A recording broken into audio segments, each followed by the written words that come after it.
Hello and welcome to Interpreting India. I'm Srinath Raghavan, and this is a podcast presented by Carnegie India. Every week, we bring to you voices from India and around the world as we unpack the role of technology, the economy, and foreign policy in shaping India's relationship with the world. In the wake of the recent coronavirus outbreak, we are now recording and producing episodes of Interpreting India remotely, so please bear with us if there are any issues with sound quality. The outbreak of the novel coronavirus, officially named COVID-19, has brought the world to a grinding halt. Governments across the world have ordered people to immediately adopt social distancing, to stay away from workplaces, educational institutions. Businesses have been asked to shut down, all in order to contain this contagion. Now, this in turn has severely affected economies across the world, with global trade and markets taking a severe downturn, particularly in the wake of mass panic selling in the financial markets. In this episode of Interpreting India, we want to understand the COVID-19's economic impact, both globally as well as its consequences for India. Joining me today is my colleague Suyash. Suyash is a fellow at Carnegie India, and his research focuses on the political economy of economic reforms and the performance of public institutions in India. Those of you who follow us regularly will know that Suyash is a very well-known commentator on economic and political economy issues in India. Suyash, welcome to the podcast. Thank you, Srinath. Suyash, I want to start by talking a little bit about the bigger picture. The coronavirus crisis has obviously been a major global health crisis, but it's also been a major shock to the global economy. We've seen particularly developing markets taking a major hit in the last couple of weeks. Countries across Europe, Britain, the United States, Japan, China have announced major programs of various kinds of economic stimulus to keep their economies on some kind of life support while they grapple with this crisis. And of course, the problem of the economic crisis is kind of compounded in some ways by the energy crisis that is also concurrently playing out. There is a kind of an oil war going on between Russia and Saudi Arabia, which has led to a steep drop in oil prices. That may be good news for some countries like India, but it has other kinds of consequences for the global economy. I was wondering if you could begin by getting your sense of what kind of a shock do you think the novel coronavirus has been to the global economy, and we can then get down to India. So this crisis is a totally, global crisis. So although it began in China, which is the main manufacturing hub for the world, and started with much more of a supply shock to begin with, because large parts of China had to be shut down for some time so that they could deal with this crisis. And at that time, the countries to which China exports were not as significantly affected. But now it's spread widely. It's spread the biggest markets of the world: Europe, United States. It's spreading to Australia. It's spreading to Africa, and of course much of Asia also. South America has also been affected. So it's a truly global crisis. And even though, as I said, initially it was a China-based shock, it was a primarily supply shock for China. Now there's a big demand side to it. Globally, there is a move to try and deal with this crisis by by reducing the pace at which the virus transmits. In that process, there is a lot of emphasis on slowing down economic activity, to lock cities down, to basically dissuade people from coming out in public for various purposes, but also economic activities. And in that process, overall consumption is also dropping significantly. And all of this is leading to a big increase in uncertainty, because we don't know much about how this virus is going to behave, how we're going to deal with it in the next few months. We are learning every day, but we are not yet in a situation where we can say that we can predict what's going to happen 6 months from now, let alone a year or two from now. So in that environment, there's going to be a kind of a hunkering down by investors. There will be a certain amount of trade decline also will happen at this time. And one of the first set of indicators you've got is from China. So China has reported some advanced numbers for the first quarter of this year, and it's looking very bad. It's the worst indicator since its economic boom began in the late 70s. So we can look at that and then try to see what other countries, what will happen to Italy, for example, US, UK, all these countries which are grappling with it. And it's going to affect all of us in a very big way, because we are all very deeply integrated in the global economy through trade and financial flows, and also flow of people. So, for example, India depends a lot on IT exports, and our people go and work physically in many of these Western countries and other countries, and all of that is getting affected right now. And this combination of a supply shock as well as a demand shock has elicited a response which seems to be a very accelerated version of the 2008 global financial crisis playbook. So countries have really kickstarted large-scale QE or bond purchasing programs. They're making liquidity available by central banks to markets at extraordinary numbers. But do you think the scale of actions which have been taken, even though they are very large, is strong enough to stem the uncertainty that surrounds this crisis? So I think in your community of security studies, there is some saying that armies fight the last war. So I think it's somewhat true of economic policy also. Policymakers often are trying to fight the last war, or by the instruments that they had perfected in the last previous war. Uh, but we have to be very mindful of the nature of this crisis. It's primarily a public health crisis, which is having economic consequences. It's not the kind of economic crisis we saw in 2008-9. So, for example, there is a reason why you are seeing factories shut down. It has nothing to do with the productivity of the factories or the demand or the inherent demand for the goods that it produces. It's just the way the crisis, the virus is transmitting. You are trying to slow it down. You're trying to save lives. You're trying to reduce the long-term mobility that will come out of this for the people who will be affected by it. In the process, you are seeing a slowdown in economic activity. And both the demand and the supply shock are significantly a consequence, not fully. So there is an uncertainty angle to it, but significantly a consequence of the world trying to deal with this public health problem primarily. So yes, as a consequence, because of the increase in uncertainty, there is a freeze in the market. So liquidity supply can help, but it will help only to the extent liquidity is a problem. But the underlying issues will still have to be dealt with. And primarily, the public health problem will have to be solved. I mean, as soon as possible, we'll have to figure out how to deal with it for the economic consequences to ameliorate. And then we can also think about how the economic consequences can be mitigated and the world economy can start growing again. As of now, just providing liquidity, because it's not the kind of financial crisis we saw last time. It was a financial crisis. People didn't know who should lend to whom, on what terms. Central banks came in a big way and provided liquidity to the whole world. I mean, large part of the world. But this crisis is very much a real economy crisis. Real ways in which people build stuff, sell it, use it is all getting affected because of the public health nature of the public health crisis. And we'll have to deal with it in its own terms. No, I agree with you that this is a public health crisis in the first instance, that this is a crisis which affects the real economy. But surely there are very significant financial consequences as well, right? I mean, one of the reasons we've seen this extraordinary sell-off, even in the safest quality of assets like US Treasury bonds over the last couple of weeks, is primarily because people want cash. And the only way you can get cash is by liquidating whatever, good assets that you have at hand. And that cash crunch is happening because suppliers are not getting money from other downstream buyers and vice versa. So I think the financial economy is simply a bellwether for what is going on in the real economy in this case. And on that, as I said earlier, also that the central banks are providing liquidity. So people who have assets, but they want to liquidate it and turn into cash so that they can pay whoever they need to pay, or they want to sit on that cash or put it in some other avenue they think is safe right now. They should continue doing that. But the underlying crisis will have to be dealt with, as I said, in its own terms, and it will require dealing with the economics of coronavirus itself. So how do you deal with it while minimizing the economic cost of the virus?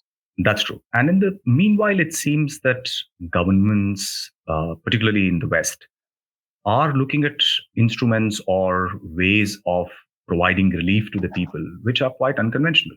You had, for instance, Germany, which is otherwise such a fiscally conservative country, now agreeing to roll out this program of support.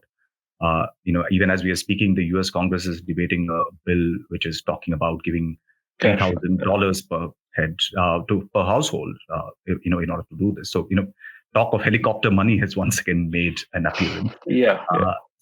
In a sense, even the way that people are thinking about the urgency of the problem and the kinds of instruments that might need to be deployed seems somewhat different and perhaps even more urgent than during the global financial crisis. Yeah, and that aspect of the response, which is still so part of the word actually still under consideration, is to do with the mitigation of the consequences of the crisis, and also to do with how we can cope with the crisis. So, for example, the idea of giving people some minimum income for some time to sustain themselves is not just tied with people, I mean, who will lose their jobs and not have economic opportunity for some time, but also by creating opportunities so that they can stay at home and not step out, and they can actually practically do what is called social distancing. So they're linking it right now to the problem they're facing, and I think that part is more interesting. And to some extent, the kind of fiscal transfers and all we talked about overlap with the public health response as well. But beyond that, we'll have to think about, I mean, where in a couple of months where this situation is, and do we need to do more than that? But what do you think the discussion in India on the economic dimensions of this crisis is already at a significant lag to the focus on public health? I agree with you entirely that the public health dimension is first and foremost. But given the nature of the Indian economy, with so many people working in the informal sector, people do not have security of job. They do not have contracts. They do not have various kinds of health benefits, etc., linked to their employment. The Is it really possible to say that, listen, let's deal with the public health crisis first, and in a couple of months down the line, we'll look at what needs to be done? Because the government has just about only announced, the prime minister said that some kind of a economic task force is going to be constituted and led by the finance minister. It just seems rather too slow a response to what's happening. Or am I getting it wrong? We are also somewhat lagging behind on the detected numbers. So maybe, I mean, I think we've been a little lucky on this in the sense that it's come a little late to us than from the rest of the world, and the sense of crisis and urgency is much greater there. That's one reason why we are still considering there is economic responses, and while focusing much more on what is to be done in terms of preventing it and dealing with it. But I want to talk a little bit about the economic response to the public health crisis, or the public health response and its economic consequences.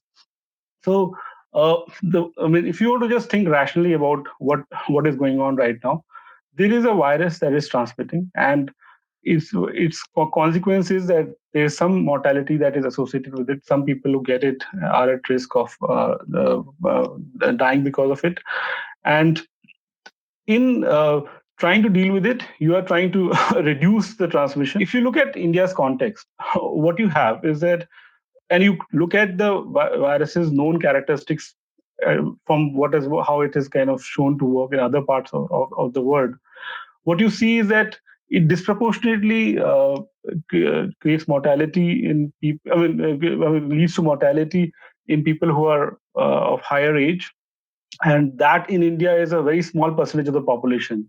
If you want to think in a very hard nosed manner, about 6% of the population is above 65 years of age. They are at real risk, and they have to focus on protecting them first. Second, one more category of people who are at an enhanced risk are people who have some kind of respiratory disease which has been going on for a long time, so chronic disorders. That in India is a very big problem. So we carry about a third of the disease burden of such diseases across the world, even though we are less than 1/5 of the global population. So that creates a enhanced risk for India. So when you're thinking about dealing with this crisis and you want to respond to it by a variety of instruments, but say for simplicity's sake, there are two types of instruments. One is that you want to do lockdowns of economic, and you want to restrict economic activity. The other instrument is, say, just testing and isolating, quarantine, healthcare, that package of activities. You have to think about it rationally and say, what kind of response can I give so that the mortality and morbidity costs that I'll avoid are actually more than the cost that I will incur in doing all of this. So, and on that will depend a lot of hardships that come. So, if you look at it, what is happening in India today, part of the response that has happened is voluntary. People are themselves kind of shutting themselves in their houses and taking some preventive precautions. But a lot of it is also top down. So government action is also there that you cannot do such and such activity, such and such thing, places are shut down. Entire cities are being locked down. About 80 cities or so are in lockdown. All these things, I hope that this is being thought through rationally, that each city there is a genuine risk perception and a reasonably rational exercise has been done about what could be the consequences in the, I mean, given what the information we have. There's a lot of uncertainty, but what information we have, and can that is a lockdown the right kind of measure to deal with that? Once you've got that balance right, that will determine the economic consequence that you actually suffer. Other than the global demand and all that will all affect, but I'll come to that later. But that it's endogenous to your own policy response.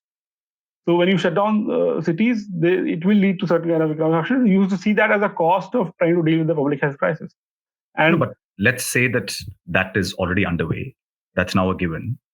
I'm recording from Mumbai. Maharashtra is pretty much under a lockdown till the end of the month. Perhaps that can go on for longer. A lot of migrant workers from the state have left to other parts of India. They've gone back to their homes. So, in a sense, we are already in a situation where government policy has, and let's say with the best intentions and the best informed choice that they had, they've taken this decision. But clearly, in that sense, the economic consequences are already playing out, right? I mean, it's not like that's going yes, to so really turn up with a lag. right now it's a shutdown of 2 weeks, 10 days, and one can argue that whether you need to compensate or think about some mitigating, using some instruments that mitigate hardship for this period. Maybe I think you should, but it's a debate one can have. But once you start talking about this as several months of lockdowns and opening up, lockdowns and opening up, then you need to have a serious conversation about what is the trade-off that you're making. So right now we're talking about a week or 2 weeks horizon, and it's just began. I mean, today was the first day when we are recording this, and when there's an actual, I mean, citywide lockdown that is happening, and we don't know yet how long this lockdown will have to continue before we can seriously say that we've contained this crisis, and then we can think about what the next steps are. So if we go down this path and say there's several months of this process required, then we'll have to rethink whether the lockdown is the right strategy, and then we should maybe think more on the mitigation front. That's the, I mean, calculation that you need to make. Right now, you're not in the position to make that calculation. You can do some short-term mitigation strategies, and in that, I would say that India is better off using its current capabilities, because I don't think in the short run you can build new capabilities. So we have schemes, we have government schemes which anyway reach hundreds of millions of households. And so there you've got a public distribution system. You can top up on that. You can give more through that, and maybe at a further subsidized rate. You've got systems for, again, delivery of food through to early pregnant ladies and very young children from 0 to 6 years old, which is ICDS. You've got midday meal scheme. You can top up on that and give more through that. You've got social assistance schemes like old age pension, disability pension. You can top up and maybe increase that, give some advances if you can. Then you've got now a fairly robust infrastructure of bank accounts and identification and all of that. You have to think about how you deliver it, because you may not want to create a situation in which delivering itself creates data transmission. You crowd up places and all of that. But you can respond in using those infrastructure as well, to the extent that this crisis requires. So again, as I said, if suppose by 31st March or first week of April, you've significantly contained the whole situation and you're in control, then you just have to respond to the first part, the other part of it, which is because of the general slowdown in the global economy. There's going to be a demand shock as far as export is concerned. Investment demand will also decline because of uncertainty. You will have a consumption decline because of the ongoing uncertainty and the problems of global economy. All that will have to be addressed, but you'll have to deal with it a little less intensively compared to if this was going on for several months. That That's trade-off we don't yet know about. That's And I think in India's context, it's much more difficult to make these trade-offs because we are not a $50,000 per capita income country. We are a much poorer country, and anyway, our economy has been slowing down for 2 years. We've got people have to make much more difficult decisions, and we have to be very hard nosed about the decisions, given our demographics, given our overall disease burden, and all those things. sure. But if you can just talk about the first bit, expansion of, say, immediate life support, literally, through these kinds of schemes that you talked about. And in the past, in this program, we've discussed with you about what the fiscal situation in India is. You've always been a bit skeptical about calls for enhancing fiscal spending because it's been your reading that more than just putting the money out, we also need to have effective ways of using any kind of fiscal stimulus. But in this case, clearly that's not a problem. As you're saying, there are ways in which we can push the money out, so to speak. But Yeah. is there fiscal bandwidth? Yeah, so on that, there is very little fiscal bandwidth because we've been trying to get back to the fiscal deficit target that we had set under the FRBM law. But because the economy has been struggling to grow and government expenditure has been, at least for the last couple of years, a significant driver of growth, government has struggled to maintain fiscal discipline. At state level, I think there is more fiscal bandwidth. So, for example, this year, on the aggregate, the states are actually budgeted to have well below the allowed level of fiscal deficit they are supposed to have. 3% is allowed, and they're budgeted to have around 2.7% of GDP. So, if the states can do more, I mean, depending on the depth of the crisis, again, I said we don't know enough about it. If the depth of the crisis is much greater, we'll have to think about expenditure substitution. So we have to think about cutting some expenditure and putting more money into these kind of measures, which are more to do relief for people who are suffering real hardship. Even very, I mean, unthinkable kind of things. For example, we don't think about giving pay cuts to government servants usually, or pension cuts, or these kind of things. But if the crisis gets really deep and prolonged, we'll have to think about these kind of measures. And if you look at the economic point of view, that expenditure substitution will be welfare enhancing because you'll be putting in more money in the hand of people who have, who have more propensity to consume it immediately, and in fact they need to do it anyway. So those kind of measures. But again, the main variable here is how do we deal with the public health crisis in a rational and robust way, which is keeping in mind the costs and benefits of dealing with any crisis management strategy that you have. Based on that, you will have different other consequences. To That's right. put the entire working age population at home by force, and that too vast majority having no formal sector employment. 90% workers in this country don't have even an obligation to be paid 1 day's wage when they're fired. Exactly. And among the rest 10%, only 5% have some kind of a contractual obligation to be paid some days wage before they're fired. So we are dealing not in a European and American context. The trade-offs here are much more complicated. And as this situation goes further, I think we'll have to think rationally about what kind of public health response and what kind of we can have, and how can we cope with the crisis, with this challenge, without destroying our productive capacity and without having a huge economic cost. You see the key variables, right? Like if you lock down, you are creating, for example, you just referred to migrant workers. Why are they going back? Because they don't have enough cash to sustain even for a couple of weeks, perhaps. That's true. uh, in Bombay. It's an expensive city to live in, and the way it works is that India, there are more than 100 million people who have seasonal migration. They come from, for example, Odisha to Gujarat, Bihar, UP to Delhi and Bombay, South Rajasthan to Gujarat, Ahmedabad, and nearby areas. Large number of people who go and work for some time, and they every week or every day, in some cases, depending on the situation, they give remittance back. They don't keep money with themselves, and they don't have that much luxury to ride this out for months if it goes along. That's right. So we'll have to think about our demographics is different. We have only 6% people over 65 years of age. So we have to protect them specifically. And that can be done through a different strategy than just locking down the entire. I mean, I'm just thinking what we can do so that we are not destroying more than we are protecting. Yeah, sure. And do you think this sudden sort of drop in oil prices, which has been happening partly as a result of, I suppose, demand drop, but also because of this oil war going on between Russia and Saudi Arabia. I've seen figures like saying that's going to give the government of India some 3 lakh crores or something like that in terms of revenues, with which, uh, All that is based on assumption that economic behavior will not change because of the crisis. The that's right. crisis, I mean, we import because we use petrol and diesel. If railways are not running, what Mhm. kind of saving can you have by a lower price of That's right. oil?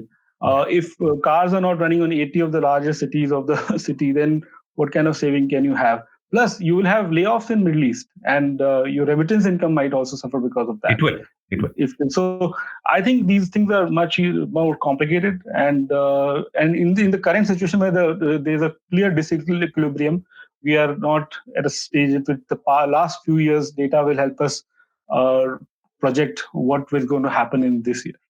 Right. I want to talk a little bit about the forward-looking aspect of it, which you said, on the assumption that this continues for even, say, a few weeks continuously. Then clearly we are going to be in a very different kind of terrain. And I think there's going to be a lot of uh, ask from the government to support various kinds of businesses, whether it's small and medium enterprises or it's larger corporates. And I'd like to just talk a little bit about these two things. So, SMEs, I think after the demonetization shock, this is perhaps another major crisis that has hit them. And Absolutely. Yeah. I really wonder what you think their strategies for mitigation and coping with this situation are going to be. Because as demonetization showed, it's very easy to put them out of business, and regrouping and getting them back on their feet is not at all easy.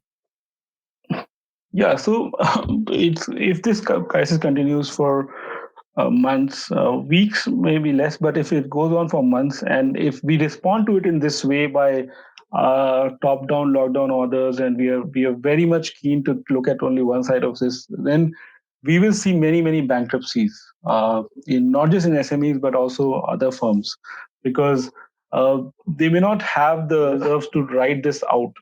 Some of them may cope by cutting costs and by dealing with layoffs and those kind of things. But if you have revenue declining by a huge percentage, and if it goes on, for example, one of the largest categories of SMEs in India is the restaurants, restaurants and small hotels and all. I mean, hundreds of thousands of them. So if they have no revenue going on, they cannot. I mean, the way they will pay salaries from, and where will they be able to pay rents from, and all of that. So if economic value is destroyed, then beyond a point, really, you cannot do much. What government, I mean, could consider going forward is a couple of things I think are worth considering. One is that you could maybe have a short period of moratorium on the bankruptcy filing process, so that you get a little bit more time of a breather to deal with this big exogenous shock. Some countries are considering it. We could also consider it. We have a very strict, otherwise, bankruptcy process. And if that process is fully adhered to in this time, we will have many more bankruptcies just clogging up the system. The other is perhaps you can consider providing some form of bridge loans, which is an equitable manner. I don't like the business of picking and choosing sectors and firms. It in our political economy, it might lead to behavior which is somewhat perverse. So I would say we should create a mechanism in which, again, it will all come down to cost eventually. But for some time, we will tide over and protect some productive capacity. The key point here is that the bankruptcies is, I mean, if it can be quickly resolved, somebody else takes over the firm and runs. It's just facts of the world. Somebody got unlucky while they were running the business. This shock hit them, and they had to lose control of the firm. Lots of people, shareholders, get wiped out. But in the current context, if the crisis continues, the bankruptcy resolution itself will be very difficult, because nobody will have the capital. Very few people have the capital to actually take over and run the firm again. So it's a very unique situation in that sense, if it continues for months. Therefore, I'm saying that these kind of special dispensations will be required. Otherwise, I don't believe that the government has any business trying to protect firms from bankruptcies in a crisis, which is different from this kind of a crisis. So, and then once you've given the bridge loans and all, some of them will written off, they'll be NPAs and all, then you'll have to create a situation in which a couple of years, 3 years down the line, the fisc absorbs part of the shock. That's right. And this crisis is also coming for corporate India at a time when corporate borrowing, especially external commercial borrowing, seems to have been on something of a high over the last few years. Mm. How do you think this loss of value is going to help them cope with that particular dimension of debt servicing and ability to really stay afloat? So, what happens usually in a crisis where there's a significant demand shock is not just firms, also individuals who make money off firms, they will be borrowing more to tide over this period. So that is going to probably increase, and I'm hoping that government will allow more capital to flow from outside into firms to be able to tide over this period, because especially if it government goes on a central or state government goes on an expenditure spree to respond to this crisis, they will be crowding out most of the household financial savings in India. They're already crowding out lion's share of it. And if they further try to do a fiscal expansion in this context, which may be required if this persists, then firms should also find a way to get capital. Individuals should go find a way to get capital. We should perhaps consider lowering of capital controls and allowing more. And our current account balance right now, I mean, the situation is not bad on that front. So we should consider opening up more avenues for firms to and individuals to seek capital from rest of the world. But at this point, we are seeing something of a flight of capital from, at least in terms of institutional investors from abroad, pulling out from India, right? Not just India, but all emerging markets. Yeah, the institutional investors are pulling out. They are de-risking at the moment. But if at some term they will lend to you, and firms have a right to be able to borrow and sustain through this period. And clearly, I mean, it depends on the lender and the borrower what terms they'll agree with. I'm talking about the regulatory restrictions on borrowing and Sure. taking capital from abroad. Those at the moment, especially because there's a good chance that the government is going to crowd out corner most of the household financial savings in India in the next incoming period. Sure. Suyash, if you had to give the finance minister any couple of pieces of top advice in terms of what she should be thinking about when she looks at this task force to deal with this crisis, what would the top 2 or 3 policy suggestions from your side be? I have 2 suggestions. Both of them I've already discussed. One, think very carefully about the costs and benefits of the response strategy that you have with respect to the crisis itself. So that's not in the finance minister's domain, but she sits in the same cabinet. She should work with her other colleagues about in India's context, what is the right response. The second is, while trying to mitigate the hardships caused by this crisis, use your current capabilities, your schemes, the accounts, and the identification system that you've built to reach directly to the households, so that you put money in the hands of people who most need it. And the third, which is the additional, because I don't think it will be accepted, is consider very seriously expenditure substitution strategies. Is it necessary for government to uh, always meet its promise of so-called committed expenditure on things like salaries and pensions and all of that? If the crisis deepens and we have a real once in a century situation, those things also should be on the table. Sure. All 3 sound eminently sensible to me, but I hope somebody else is also listening.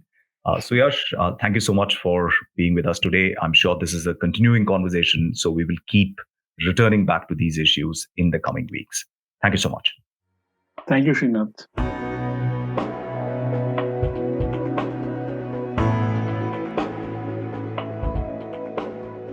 Thank you for listening to this episode of Interpreting India. Stay safe and don't forget to wash your hands.